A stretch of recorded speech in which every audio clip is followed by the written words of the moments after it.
Hey guys, it's Andrew with GY6 Vids, back again with another firearms review that I think you're going to enjoy and get some good information out of. It is the Taurus CURVE.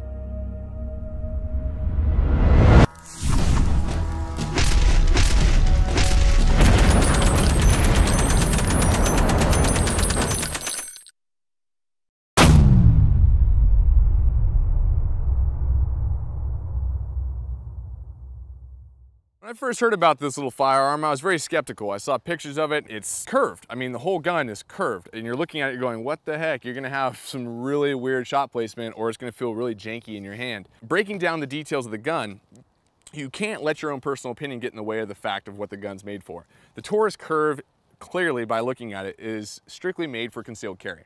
It's got an external clip on the outside of the gun. Magazine. Now in this case, I can say that. It's got an actual external clip on the side of the gun. No external sights, no iron sights at all. Even the barrel is curved. It's shaved down to curve with the front of the slide. Breaking it all down though, I'm like, okay, it doesn't have a magazine release.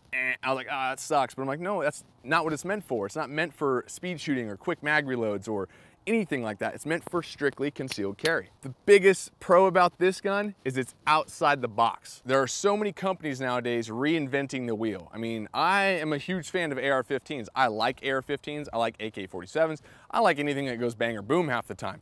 But it gets old, to say the least. You have these companies making the same thing again and again and again, and you're like, well, what's the difference? Oh, it's got different Cerakote on it, half-inch longer battle rail. It's got these grooves in the front of the frame that make it look sexy. Well, what has changed about the gun? What is different? What is outside the box? This has been one of the first firearms I've seen in a long time where the company just said, screw it. We're gonna make this, and if people hate it, they hate it. If they like it, they like it. And I appreciate that and I respect that. So, breaking it back down, you have an external clip on the gun. That's the only snagging point, but you can take that off if you're using it with the trigger holster that you have with the firearm that comes with it, which is kind of nice. Or you can leave it on and use it on your person, and the convexing of the gun, how it curves, fits to your streamline of your body. So it'll fit on your hip and not really dig as much as it usually would. I personally think you're gonna feel a firearm no matter what, but it does help a little bit. Now, looking at it closer, I was very pleased to see that the fact that the barrel is still in line with your grip. But I was expecting the whole bore axis to be completely thrown off from where my grip was on the gun, but it's not. It actually lines up quite well. Once you get your hand on the gun and you're pointing it, you realize you can't even tell that it's curved minus the frame. So the frame is curved in, but the barrel is still lined up with the webbing of your hand.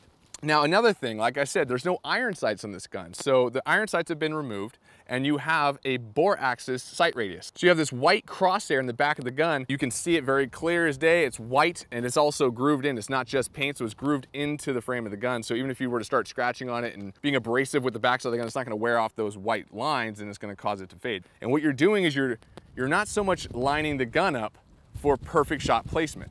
And that's the thing about this sight radius and this bore axis sight alignment, rather than having iron sights, is you get rid of all the snagging capability. You don't have to worry about snagging points. You're not worrying about anything when you're drawing this out of concealment. Your belt, your shirt, your pants aren't gonna snag. Even low profile sights have issues, so you're not gonna have that problem at all on this. There are no external safeties on this gun, so that's why there are a few safety features that it has implemented into the firearm. So you have the round indicator up top on the gun that sticks up when you have a round chambered. You also have a very, very small trigger guard. Now this trigger guard is intentionally made this way. Taurus mentions it even in their manuals that they understand what the trigger is, which I'll explain in a second, but they also understand that the trigger guard is very small. They wanted to limit the possibilities of foreign objects to get into this trigger guard and accidentally discharge a round. Moving on to the trigger itself is crap. I can't stand the trigger. The trigger is, in my opinion, garbage. Now, like I said, my opinion. Some people like long, crusty trigger pulls, but I don't personally.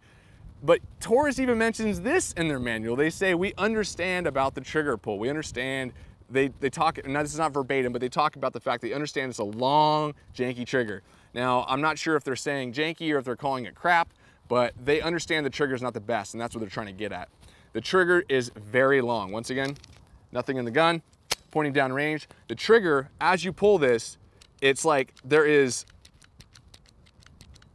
miles of travel before you even get to a stopping point where the trigger will fire.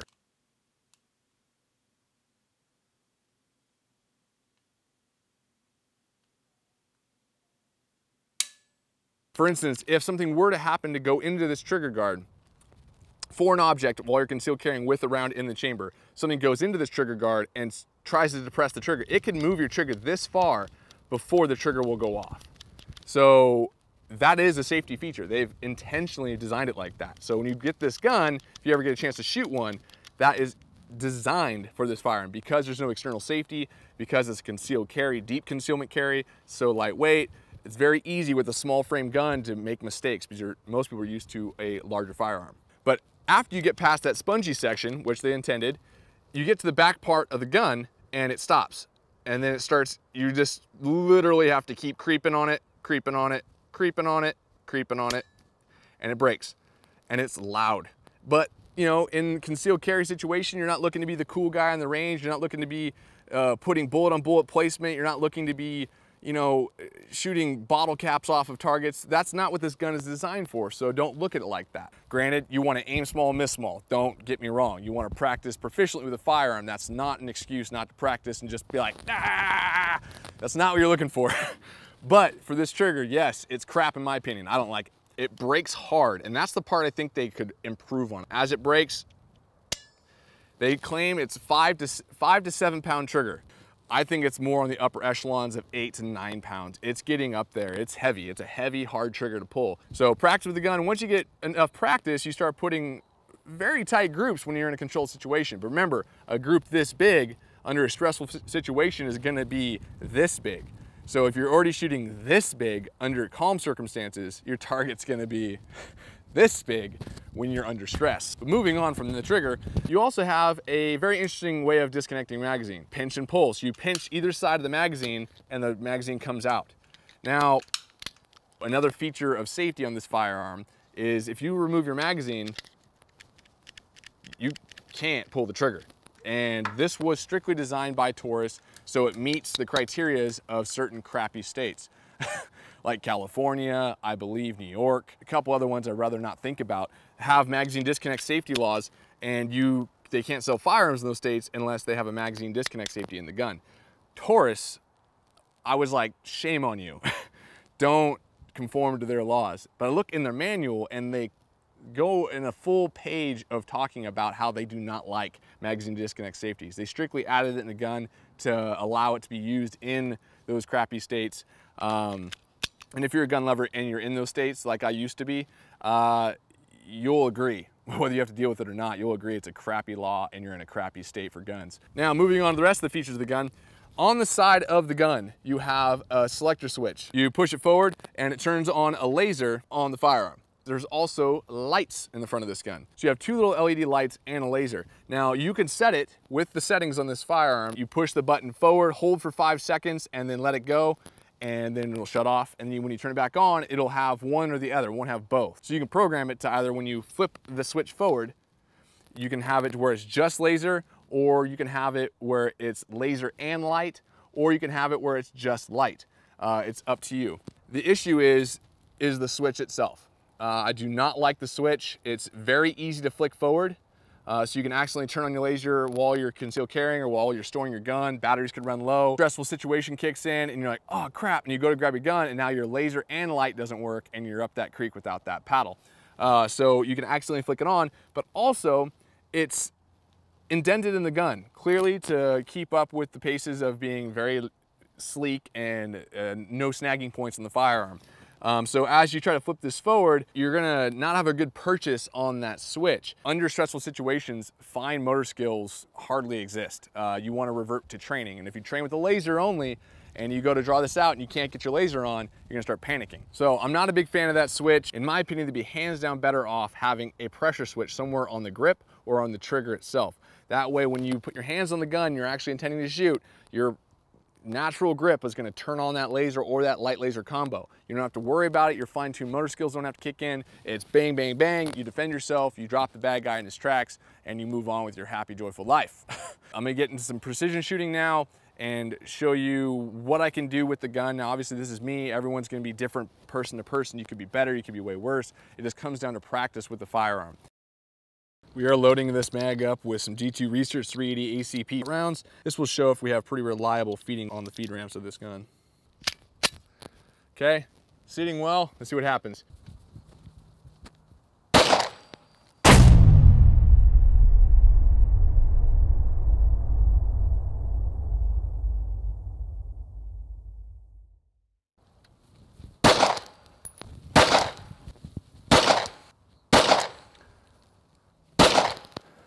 I think I pulled that last one.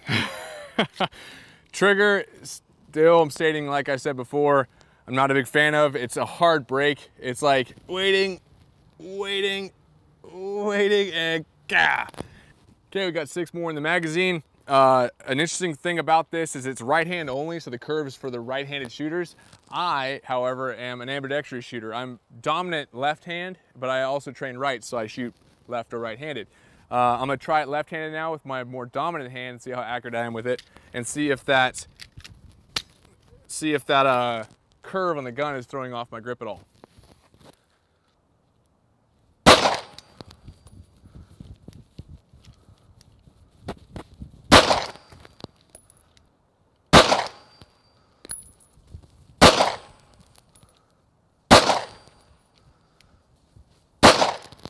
Okay. So as you can tell, oh, I was gonna drop the firing pin, but magazine disconnect safety. Left-handed shooter, like I said, I'm dominant left hand, but I shoot right or left.